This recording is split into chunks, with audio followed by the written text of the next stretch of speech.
إن الحمد لله نحمده ونستعينه ونستغفره ونؤمن به ونتوكل عليه ونعوذ بالله من شرور أنفسنا وسيئات أعمالنا من يهده الله فلا مضل له ومن يضلله فلا هادي له وأشهد أن لا إله إلا الله وحده لا شريك له وأشهد أن محمدا عبده ورسوله أما بعد فإن أصدق الحديث كتاب الله وخير الهدي هدي محمد صلى الله عليه وسلم وشر الأمور محدثاتها وكل محدثة بدعة وكل بدعة ضلالة وكل ضلالة في النار فأعوذ بالله من الشيطان الرجيم يا أيها الذين آمنوا اتقوا الله حق تقاته ولا تموتن إلا وأنتم مسلمون يا أيها الناس اتقوا ربكم الذي خلقكم من نفس واحدة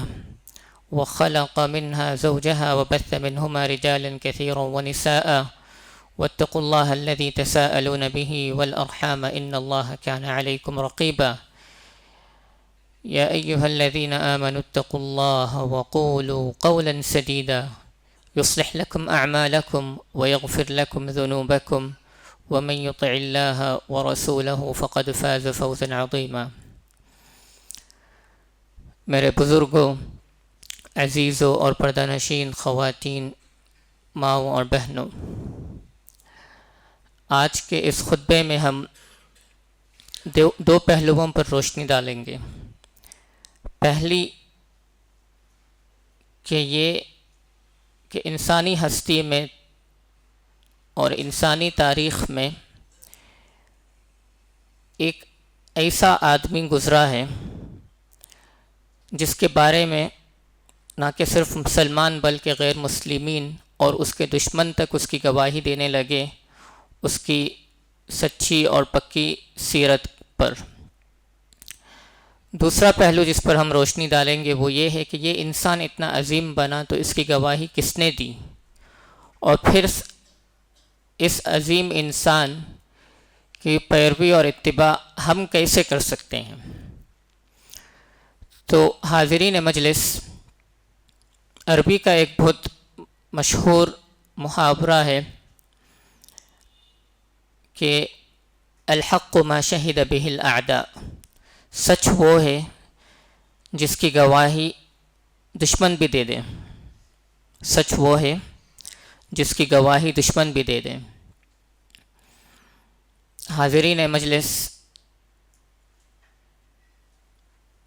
جب میں نے آپ کے سامنے ایک عظیم ہستی کا ذکر کیا تو ممکن ہے کہ سب کے ذہنوں میں یہ بات آئی کہ وہ عظیم ہستی آپ کے اور ہمارے پیارے نبی صلی اللہ علیہ وسلم ہی ہو سکتے ہیں، لیکن یہ تو بس ہم کو سکھایا گیا، یہ ایسی باتیں ہیں کہ ہم بچپن سے سنتے آئے ہیں، یا پھر کچھ کتابیں پڑھ لیے، یا کچھ بیانات یا تقریرات کو سن لیا اور ہم جان لیے کہ یہ ہستی کو انسانی تاریخ میں عظیم ہستی کہتے ہیں، یا پھر ہم نے یہ جانا کہ اللہ کے رسول صلی اللہ علیہ وسلم کو اللہ تعالیٰ نے آخری پیغمبر بنا کر بھیجا اور ان پر آخری کتاب قرآن کو نازل کیا، اس کی وجہ سے ہم ان کو بڑی عظیم ہستی مانتے ہیں۔ تو حاضرین مجلس، پہلے جانتے ہیں کہ ان کو عظیم ہستی ہم اس کی وجہ سے مانتے ہیں یا کہ پھر ان کی زندگی میں کچھ ایسی پہلو بھی ہے یا ایسی سیرتیں اور ایسے واقعات بھی پیش آئے جس کی وجہ سے انسانی تاریخ نے نہ کہ صرف مسلمان بلکہ انسانی تاریخ میں مسلم کیا گیا ہے کہ یہ ایک عظیم ہستی ہے جس کی طرح نہ کہ انسانی تاریخ میں کوئی گزرا ان سے پہلے، نہ کہ ان کے بعد قیامت تک کوئی آنے والا ہے۔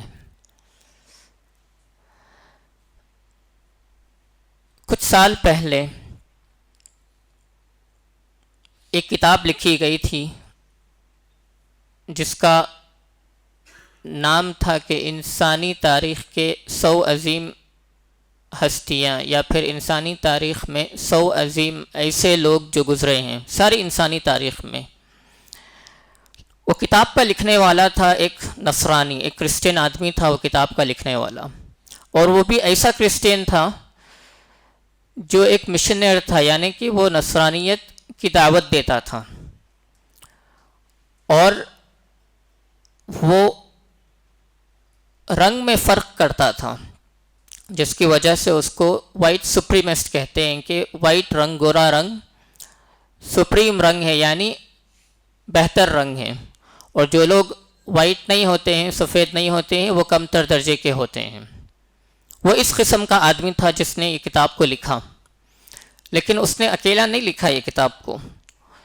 جب اس نے اس کتاب کو لکھنا شروع کیا تو اس نے ایک ٹیم بنائی، ایک گروپ بنایا، اور بولا کہ ہم کچھ شرطیں رکھتے ہیں، جو بھی آدمی سب سے زیادہ شروط کو یا شرطوں کو مکمل کرے ہم اس کو پہلا درجہ دیں گے، جو تھوڑا کم کرے گا تو ہم اس کو تھوڑا کم درجہ دیں گے۔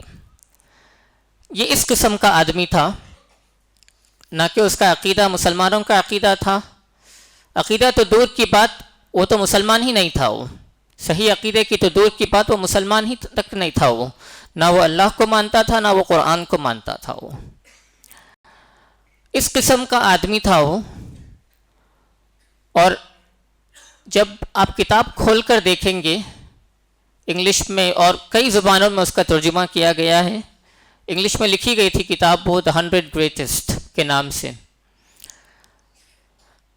تو جب آپ کتاب کھول کر دیکھیں گے تو آپ جان لیں گے کہ اس نے پہلا درجہ یعنی رینک 1 دیا تھا اللہ کے رسول صلی اللہ علیہ وسلم کو۔ بات یہیں ختم نہیں ہوتی ہے، جب اس نے یہ نام پیش کیا کہ محمد کو ہم سب سے پہلا رینک دیں گے، پہلا درجہ دیں گے یہ کتاب میں، انسانی تاریخ کا سب سے عظیم آدمی جو گزرا ہے وہ اللہ کے رسول ہے، تو اس نے محمد کا نام لیا صلی اللہ علیہ وسلم۔ ہم تو ان کو پیغمبر مانتے ہیں، ہم ان کی پیروی اور اتباع کرتے ہیں، اور اس کو ہمارے عقیدت کا ایک حصہ، ایک عظیم حصہ جانتے ہیں ہم اس کو۔ لیکن یہ آدمی اس قسم کا نہیں تھا، تو اس نے اس کے گروپ کے سامنے بولا کہ ہم تو نصرانی ہیں، لیکن اس کے ساتھ ساتھ دل گوارا نہیں کیا کہ ہم عیسیٰ علیہ السلام، جس کو انہوں نے جیسس کرائسٹ کا نام لیا، ان کو پہلا رینک دیں۔ تو جب اس کے گروپ نے اس سے سوالات کیا تو مناقشہ ہوا، ڈسکشن ہوا، ڈیبیٹ ہوا، تو وہ بولا کہ عیسیٰ اور اللہ کے رسول صلی اللہ علیہ وسلم کے دونوں کے درمیان ہم مقارنہ کرتے ہیں، کمپیریزن کرتے ہیں اور دیکھتے ہیں۔ تو اس نے اپنی بات سامنے رکھی، بولا کہ اللہ کے رسول ایک طرف، محمد ایک طرف اور عیسیٰ ایک طرف، دونوں کو ہم نبی مانتے ہیں، ایک پر ہم ایمان لاتے ہیں اور ایک پر ہم ایمان لانے کے ساتھ ساتھ اتباع بھی کرتے ہیں، لیکن یہ اور یہ آدمی کے جو گروپ تھے یا جو آدمی کے ساتھ اس کے کارکن تھے، یہ لوگ تو نہیں مانتے تھے، یہ لوگ تو صرف ایک ہی آدمی کو مانتے تھے اور اس کی بھی تعلیمات کو مکمل طور سے نہیں جانتے تھے، یہ اس قسم کے لوگ تھے۔ تو اس نے اپنی بات رکھ کر کہی کہ محمد ایک شوہر تھا نبی ہونے کے ساتھ ساتھ، عیسیٰ نبی تو تھے لیکن شوہر نہیں تھے۔ محمد ایک والد تھے جس کے بچے بھی تھے، عیسیٰ نبی تو تھے لیکن ان کے بچے نہیں تھے۔ محمد کی ماں تھی، محمد کا باپ تھا، محمد کا ایک گھر تھا، ایک اس کا گھرانہ تھا، اہل و عیال تھے۔ عیسیٰ نبی تھے لیکن عیسیٰ کے بارے میں ہم صرف اتنا جانتے ہیں کہ اس کی ایک ماں تھی، مریم علیہ السلام۔ تو ہم نے محمد کو کافی پہلوؤں سے دیکھا، اور پھر محمد جب مدینہ کی ہجرت کیے تو وہاں پہ وہ مدینہ کے سردار بن گئے، جہاں پر یہود بھی رہتے تھے، جہاں پہ مشرکین بھی رہتے تھے، جہاں پہ منافقین بھی تھے، اور ساتھ ساتھ مسلمان مائنورٹی میں کم تھے مسلمان۔ اس قسم کی جگہ پر جب محمد ایک غریب آدمی، ایک اجنبی آدمی رہ کر ہجرت کیا تو وہاں کے سارے لوگوں نے اس کو اپنا سردار مان لیا۔ عیسیٰ کسی قوم کا سردار نہیں تھا، یہ اس کے الفاظ ہیں۔ اس نے اتنا زیادہ مقارنہ کیا، اتنا کمپیریزن کیا کہ اس کے سارے گروپ نے، سب نے تسلیم کر لیا کہ محمد کو ہم پہلا رینک دیں گے۔ تو ہم کو شاید یہ محسوس ہوتا ہوگا کہ عیسیٰ کو وہ دوسرا رینک دیا ہوگا، لیکن آپ کتاب کھول کر دیکھیں تو عیسیٰ کو اس نے تیسرا رینک دیا، دوسرا درجہ بھی نہیں دیا عیسیٰ علیہ السلام کو۔ تو حاضرین جمعہ، ہم تو بلا سوچے سمجھے ہم کہہ دیں گے کہ اللہ کے رسول صلی اللہ علیہ وسلم سے بہتر آدمی اس دنیا کی تاریخ میں کوئی نہیں ہو سکتا. لیکن آپ ان کی دیکھیں، ان کی زبانی سنیں جو محمد کی تسلیم نہیں کیے، محمد کے رسالے اور محمد کے میسج کو انہوں نے نہیں مانا. انہوں نے بھی تو مان لیا نا کہ محمد سب سے سچا آدمی ہو سکتا ہے. صرف یہی نہیں بلکہ سیرت جب ہم پڑھیں گے تو مؤتہ کی جنگ تھی جو کہ آج کے دن جارڈن یا اردن میں وہ علاقہ ہے جہاں پہ تقریباً 1,00,000 کے قریب اس زمانے کا سپر پاور جو تھا رومن امپائر تھا اور پرشین امپائر، یہ دو اس زمانے کے سپر پاور تھے، روم اور فرس یعنی پرشین امپائر. تو مسلمانوں کا مقابلہ ان سے تھا. تو اللہ کے رسول صلی اللہ علیہ وسلم نے صحابہ کو توجیہات اور ہدایات دی اور بھیجا. تو اس میں اللہ کے رسول نے کہا کہ 3 صحابہ کو اللہ کے رسول نے چنا اور بولا کہ زید بن حارثہ تمہارے کمانڈر رہیں گے، لیڈر رہیں گے. اگر ان کی شہادت ہو گئی تو پھر جعفر بن ابی طالب جو علی رضی اللہ عنہ کے بھائی، اگر ان کی بھی شہادت ہو گئی تو پھر عبداللہ بن رواحہ، اور اگر ان کی بھی شہادت ہو گئی تو پھر اپنے میں سے کسی کو اپنا ایک لیڈر مان لینا. تو وہاں ایک یہودی تھا مدینے میں جو یہ سب باتوں کو سن رہا تھا، اور اس نے کہا کہ محمد کا اگر بھی سچا ہوتا ہے، کیونکہ سچے نبی جب کوئی بات کہہ دیتے ہیں تو بڑا اندیشہ ہوتا ہے کہ وہ سچ ہو جائے گا. یہ تو یہودی کی شہادت تھی، یہودی کی گواہی. تو میں نے آپ کو ایک کرسچن، ایک نصرانی آدمی کی گواہی بھی بتا دی تاریخ میں، اور تاریخ میں آپ کو ایک یہودی کی بھی بتا دی جس کے بارے میں سورہ فاتحہ میں ہم سب سے کم تر مرتبہ اگر ہم دن میں دیکھ لیں تو 17 مرتبہ ہم سورہ فاتحہ کی تلاوت کرتے ہیں، جس میں یہ دونوں لوگوں کے بارے میں، یہ دونوں کمیونٹیز کے بارے میں اللہ تعالیٰ نے کہا غیر المغضوب علیہم ولا الضالین. یہ ایسے لوگ تھے لیکن انہوں نے محمد کی تسلیم کر لی. اور ہم ہیں مسلمان جو اللہ کے رسول صلی اللہ علیہ وسلم کو نہ کہ ایک آدمی کے، ایک بشر کی طرح مانتے ہیں بلکہ اللہ کے ایک پیغمبر کی طرح بھی مانتے ہیں. ان کی پیروی، ان کی اتباع ہمارے ایمان اور ہمارے عقیدے کا ایک بڑا اہم رکن ہے. حاضرین مجلس، اللہ کے رسول صلی اللہ علیہ وسلم کی سیرت کو جاننے کے لیے کتابیں پڑھنے کی ضرورت ہوگی، بیانوں کو سننے کی یا پھر علماء کی تقریر سننے کی ضرورت ہوگی. لیکن ایک چھوٹا سا نسخہ، وہ دوسرا پہلو ہے آج کے خطبے کا، وہ بتا دیتا ہوں. اللہ کے رسول صلی اللہ علیہ وسلم پر آخری کتاب اللہ تعالیٰ کی قرآن نازل کی گئی تھی، اور اس قرآن کو جب ہم پڑھیں گے تو اس قرآن کی ایک ایک آیت گواہی دیتی ہے کہ محمد سچا نبی تھا صلی اللہ علیہ وسلم. وہ کیسے؟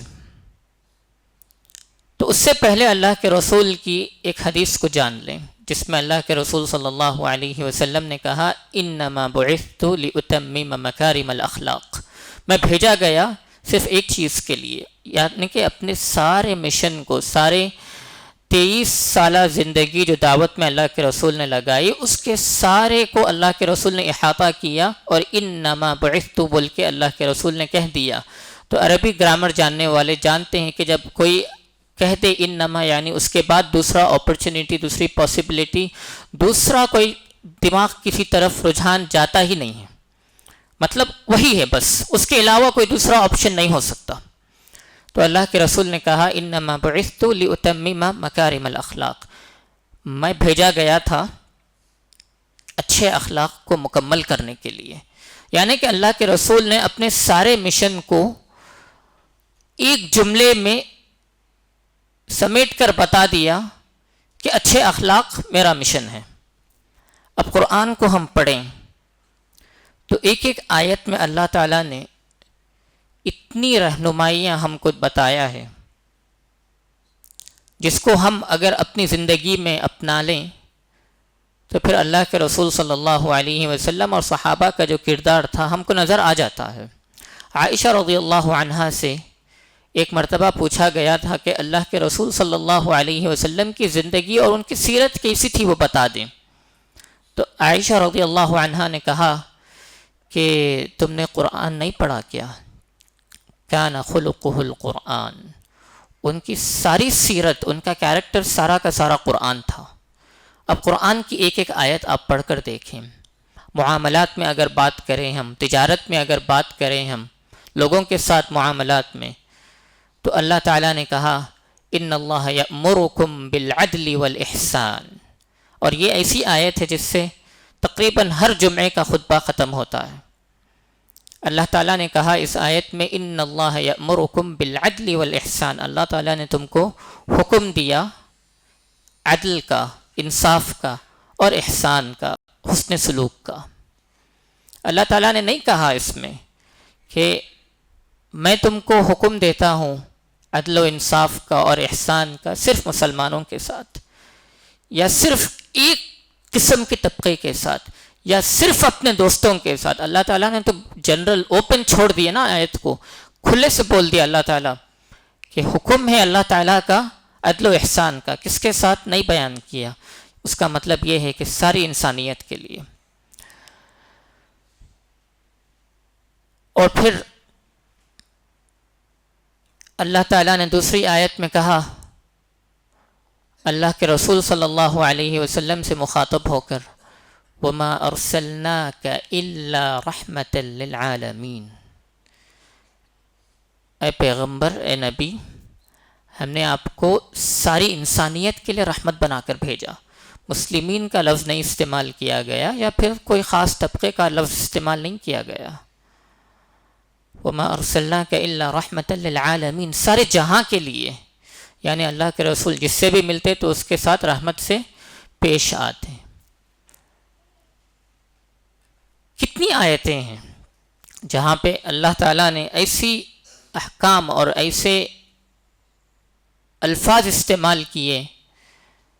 ایک جگہ قرآن میں سورہ بقرہ میں اللہ تعالیٰ کہتا ہے ھدی للمتقین، یہ قرآن ہے، ہدایت ہے متقیوں کے لیے، تقوی رکھنے والوں کے لیے۔ لیکن وہیں دوسری آیت سورہ بقرہ ہی کے اندر، وہ مشہور آیت جو ہم ہر رمضان میں پڑھتے ہیں، سنتے ہیں، اور ہر رمضان کے بیان میں اس کو ہم یاد کرتے ہیں، اللہ تعالیٰ کہتا ہے یا ایھا الذین آمنوا کتب علیکم الصیام کما کتب علی الذین من قبلکم لعلکم تتقون۔ اس کے بعد کی آیت جب آپ پڑھیں گے تو شہر رمضان الذی انزل فیہ القرآن ھدی للناس، رمضان کا وہ مہینہ جس میں قرآن نازل کی گئی تھی۔ کس لیے نازل کی گئی تھی؟ اللہ تعالیٰ خود کہتا ہے ھدی للناس، ساری انسانیت کے لیے رہنمائی بنا کر بھیجا گیا یہ قرآن۔ تو مطلب یہ قرآن صرف ہمارا نہیں ہے، یہ قرآن صرف ایک خاص قسم کے طبقے کے لیے نہیں ہے، یہ قرآن صرف ایک قسم کے لوگ سے مخاطب نہیں ہوتا ہے، یہ وہ قرآن ہے جس کے بارے میں اللہ نے بھی کہہ دیا، اور ہمارے اور آپ کے آخری پیغمبر رسول اللہ صلی اللہ علیہ وسلم نے جی کر بتا دیا کہ یہ قرآن سب کے لیے ہے، یہاں تک کہ منافقین کے لیے بھی اللہ کے رسول صلی اللہ علیہ وسلم رحمت بن کر آئے تھے۔ اب شاید بات بڑی گمبھیر لگے گی، یا پھر ہم چونک جائیں گے کہ منافقین کے لیے کیسے رحمت بن گئے تھے۔ تو اللہ کی سیرت میں سے ہی ہم پڑھ کے، اللہ کے رسول کی سیرت میں سے بھی ہم پڑھ کر دیکھیں تو اللہ کے رسول صلی اللہ علیہ وسلم کی سیرت میں کافی مرتبہ منافقین کے راز فاش ہو گئے تھے، کھل کر لوگوں کے سامنے آ گئے تھے۔ صحابہ تیار تھے کہ اللہ کے رسول حکم دے دیں اور ہم گردنیں اڑا دیں وہ منافقین کی، کیونکہ منافقین جانے مانے تھے اور لوگ پہچان لیتے کہ منافقین کون ہیں، اور اللہ کے رسول صلی اللہ علیہ وسلم جانتے تھے منافقین کون تھے، ان کے سردار کون تھے۔ لیکن اللہ کے رسول کے سامنے جب صحابہ آئے اور بتائے کہ اے پیغمبر آپ بس حکم دیں ہم اس کی گردن اڑا دیں گے، منافقین ان سب کی گردنیں اڑا دیں گے. تو اللہ کے رسول نے کہا کہ میں اگر ان کی گردنیں اڑا دوں گا تو تم جانتے ہو کہ یہ منافقین ہیں، لیکن دنیا تو ان کو مسلمان ہی مانتی ہے نا، کیونکہ یہ لوگ اپنے آپ کو مسلمان کہتے ہیں نا. تو دنیا والے کیا کہیں گے کہ محمد اپنے ہی لوگوں کا قتل کر رہا ہے. تو اس سے کیا ہوا، کتنے منافقین کی جان بچ گئی. جہاں پہ ان کو قتل کر سکتے تھے، کیونکہ محمد تو مدینہ کے سردار ایک نصرانی نے کہہ دیا، جہاں پہ یہود و نصارہ سب نے تسلیم کر لیا کہ اللہ کے رسول کا فیصلہ ہمارا فیصلہ ہے، وہاں پر جب ساری طاقت ہاتھ میں تھی تو اللہ کے رسول صحابہ سے کہتے ہیں کہ تم جانتے ہو اور میں جانتا ہوں کہ یہ لوگ منافقین ہیں اور یہ لوگ اسلام دکھاتے ہیں لیکن عمل نہیں کرتے ہیں. دل میں اسلام کی عداوت ہے، دشمنی ہے، لیکن لوگ تو نہیں جانتے ہیں نا. لوگ تو ان کو ان کے نام سے، ان کے کام سے جانتے ہیں. وہ لوگ تو دکھنے میں مسلمان ہیں. اللہ کے رسول نے کہا چھوڑ دو ان کو. اور اس سے کیا ہوا، منافقین کے سردار ہی کے بیٹے عبداللہ بن ابی بن سلول یہ نکلے کاتب وحی، یہ بنے ایک عظیم صحابی. یہ ایسے صحابی بنے جو ان کے باپ کے بالکل عکس تھے، بالکل اپوزٹ نکلے، اور ہمیشہ جستجو میں لگے رہتے تھے کہ میرے باپ کی مغفرت ہو جائے، میرا باپ مان لے کہ محمد آخری پیغمبر ہے اور سچے پکے مسلمان بن جائے. اللہ کے رسول ہی کی سیرت میں ایک مرتبہ عبداللہ بن عمرو وہ مجلس میں بیٹھے ہوئے تھے. یہ ایسے صحابی ہیں، جب ان کی شادی ان کے والد نے عمرو بن العاص نے کروا دی تو کچھ دن بعد آتے ہیں بہو اور بیٹے سے ملنے کے لیے. تو پوچھتے ہیں کہ زندگی کیسی چل رہی ہے، حال چال کیسے ہیں. تو بیٹے فرماتے ہیں کہ الحمدللہ زندگی بڑی اچھی گزر رہی ہے، صبح روزوں میں گزرتی ہے اور رات ساری تہجد میں گزرتی ہے. شاید عمرو بن العاص خوش ہو جاتے بات سن کر، بیٹا تو یہی سمجھا ہوگا. عبداللہ بن عمرو بن العاص رضی اللہ عنہما، دونوں باپ بیٹے، دونوں مسلمان، اور دونوں بڑے عظیم صحابہ میں سے شمار ہوتا ہے دونوں کا. تو عبداللہ بن عمرو جب یہ بات کہے تو عمرو بن العاص اللہ کے رسول کے پاس آئے، بولے کہ میرے بیٹے کی شادی کروائی اور اس نے یہ بات کہی مجھ سے، شادی کی کوئی بات نہیں بتائی، نہ بیوی کی بات بتائی، نہ اہلیہ کی بات بتائی، گھر کی کوئی بات نہیں کی. تو اللہ کے رسول صلی اللہ علیہ وسلم بلاتے ہیں عبداللہ بن عمرو کو اور نصیحت کرتے ہیں. یہی عبداللہ بن عمرو بن العاص قرآن اتنی کثرت سے پڑھتے تھے کہ ہر دن ایک ختمہ ہوتا تھا ان کا. تو اللہ کے رسول بلائے، بولے کہ عبداللہ بن عمرو 40 دن میں ایک مرتبہ قرآن ختم کرو. مسند احمد کی روایت ہے. تو بولے کہ نہیں اللہ کے رسول میں اس سے زیادہ کر سکتا ہوں. تو بولے کہ ٹھیک ہے 40 دن کے بجائے 30 دن میں کر لو، 1 مہینے میں کر لو. بولے کہ نہیں اللہ کے رسول اس سے زیادہ بھی طاقت ہے میرے پاس کرنے کی. تو بولے کہ 20 دن میں کر لو. بولے کہ نہیں اس سے بھی زیادہ طاقت ہے. بولے 15 دن میں کر لو. بولے نہیں یا اللہ، اے اللہ کے رسول نہیں اس سے بھی زیادہ طاقت ہے میرے پاس. تو 15 سے ہوا 10 سے ہوئے 7 دن، 7 دن سے ہوئے 3 دن. پھر اللہ کے رسول بولے اس سے زیادہ میں ختم نہیں کرنا. یہ عبداللہ بن عمرو ان کے لیے بتائی گئی تھی جو کہ ہر دن قرآن ختم کرتے تھے، اور ہم نے اس کو پکڑ لیا. اور پھر جب ختم قرآن کی باتیں ہوتی ہیں تو کافی شبہات آ جاتے ہیں جو آج کے خطبے سے تعلق نہیں ہے وہ موضوع کا. تو یہ ایسے صحابی کو اللہ کے رسول نے بولا کہ 3 دن سے زیادہ کی اجازت میں تم کو نہیں دیتا ہوں. ان کے قرآن کا تو یہ حال تھا، ان کے روزوں کا حال ہر دن روزے میں. تو اللہ کے رسول بولے کہ ایسے کرو کہ پیر اور جمعرات کا روزہ رکھ لو. بولے کہ نہیں اللہ کے رسول اس سے زیادہ بھی کر سکتا ہوں. تو آئے ان کے لیے 13، 14 اور 15 ہر مہینے کے روزے رکھ لو، ایام میں 20 کے روزے رکھ لو. ہوتے ہوتے بات یہاں تک آئی کہ اللہ کے رسول نے بولا کہ صوم داؤد کر لو. داؤد علیہ السلام کا روزہ اپنا لو. وہ کیا تھا، 1 دن روزہ رہتے تھے وہ، دوسرا دن روزہ نہیں رہتے تھے وہ. تو اس طریقے سے آدھا مہینہ روزہ رہتے تھے، آدھا مہینہ روزہ نہیں رہتے تھے وہ. تو عبداللہ بن عمرو اس قسم کے صحابی تھے جو اتنی زیادہ عبادت میں رہتے تھے. وہ مسجد نبوی میں اللہ کے رسول کے ساتھ بیٹھے ہوئے تھے جب اللہ کے رسول بولے کہ تم اب بھی بیٹھے ہوئے ہو، یہاں سے ایک آدمی گزرے گا وہ جنتی ہوگا. تو عبداللہ بن عمرو بولے کہ اللہ کے رسول نے تو مجھے کبھی جنت کی بشارت نہیں دی جبکہ میں اتنی عبادت کرتا ہوں. تو وہ ذرا چوکنا ہو کے دیکھنے لگے کہ کون سا آدمی آنے والا ہے ابھی.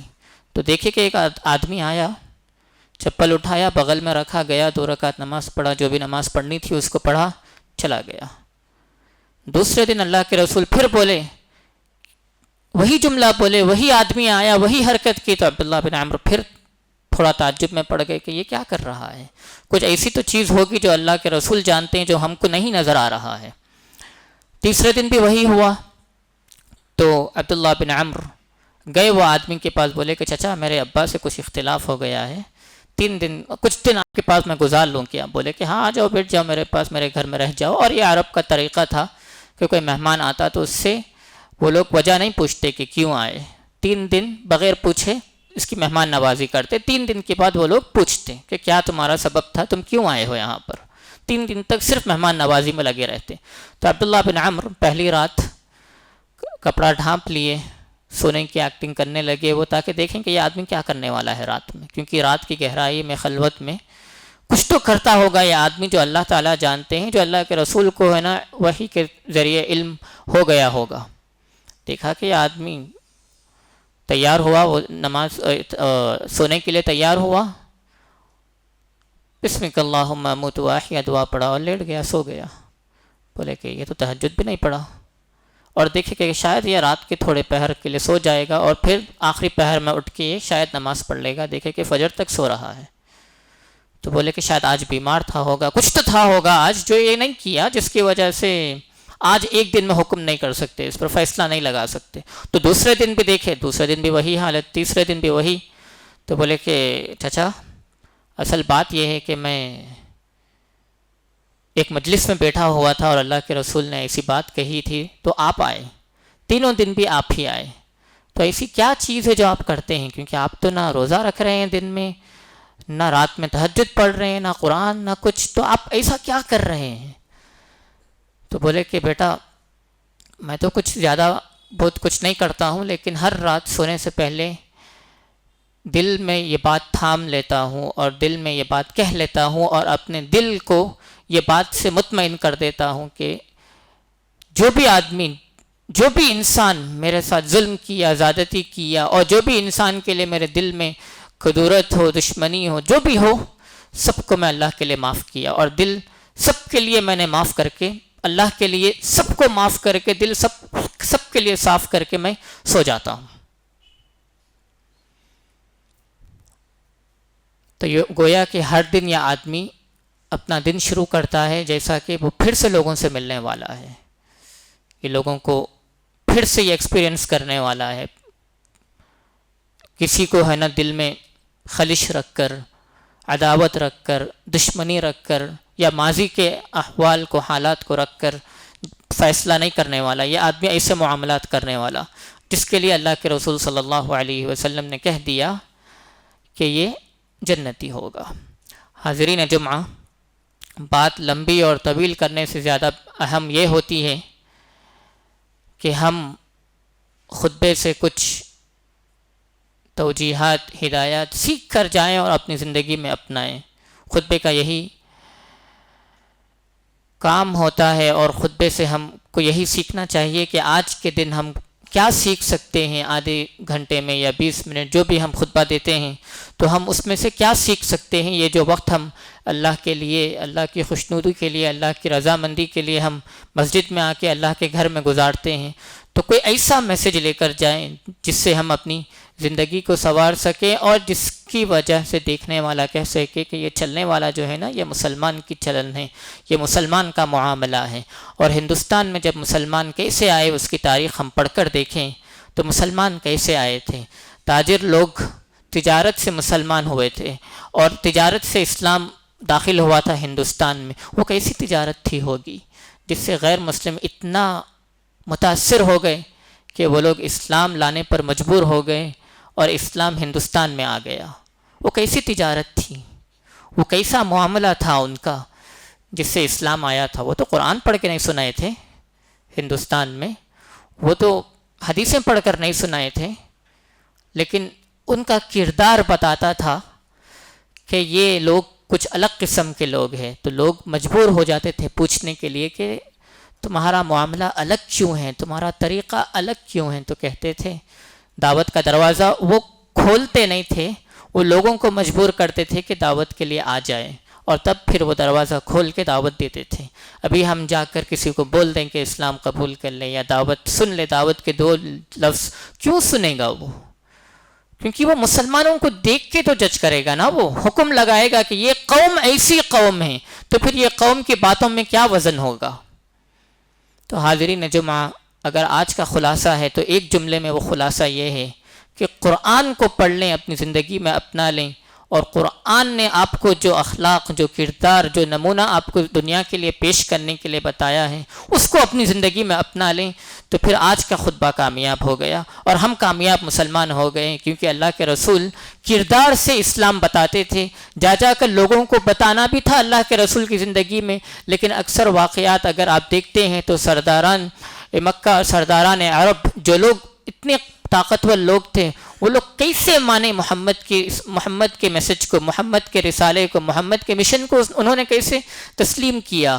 تو آپ دیکھیں گے تاریخ تو بہت لمبی چوڑی، ہمارے پاس ساری کتابیں پڑھی ہیں، آپ پڑھ کر دیکھ لیں تو اللہ کے رسول کا کردار تھا جس نے ثمامہ کو مسلمان بنایا۔ وہ ثمامہ جو صحابہ کو قتل کیا، اللہ کے رسول کے ہاتھ میں اتنی طاقت تھی کہ اللہ کے رسول اس کا قتل کروا دیتے، لیکن 3 دن تک مسجد نبوی کے ایک ستون پر باندھا گیا وہ، اور 3 دن کے بعد اللہ کے رسول 3 دن تک پوچھتے رہے کہ ثمامہ بولو، بتاؤ کیا چاہتے ہو؟ بولے کہ تم یہاں سے دفع ہو جاؤ، سب سے بدترین چہرہ اس دنیا میں اگر کسی کا ہے تو تیرا ہے، تو دفع ہو جا۔ یہ طریقے سے ثمامہ بات کرتے تھے، لیکن اللہ کے رسول نے صحابہ سے بتایا کہ ثمامہ مہمان ہے ہمارا، تو ثمامہ کی مہمان نوازی کرو۔ اور دیکھتے تھے کہ 3 دن تک میں ایسی باتیں کہہ رہا ہوں اور محمد پھر بھی مہمان نوازی کا حکم دے رہے ہیں، اور کوئی بھی صحابی کچھ نہیں کہہ رہا ہے مجھے۔ 3 دن کے بعد اللہ کے رسول کو جب وہی جملے سننے کو ملے تو اللہ کے رسول بولے کہ ثمامہ کو چھوڑ دو۔ تو ثمامہ مدینہ کے پاس ایک باغ میں گئے، نہا کر دھو کر آئے، بولے اشہد ان لا الہ الا اللہ واشہد ان محمدا عبدہ ورسولہ۔ تو اللہ کے رسول بولے ثمامہ کیا بات تھی، 3 دن تک بندھے ہوئے تھے، جب تو اسلام قبول نہیں کیے، آج جب چھوڑ دیتا ہوں تو اسلام قبول کر لیتے ہو؟ تو بولتے ہیں کہ میں نہیں چاہتا تھا کہ لوگ بولیں کہ ثمامہ ڈر کی وجہ سے مسلمان بنا، بلکہ میں اپنے دل اور شرح صدر سے اسلام میں قبول کیا۔ تو حاضرین جمعہ، پھر سے سوال کرتا ہوں کہ وہ کیا چیز تھی جو اتنے طاقتور ثمامہ کو، جو کہ عرب کے ایک بہت طاقتور قبیلے کا سردار تھا رضی اللہ عنہ، ان کو اسلام کی طرف کیا چیز بلوائی؟ تو اس وقت ثمامہ نے ایک جملہ کہا، بولے کہ اللہ کے رسول آج کے دن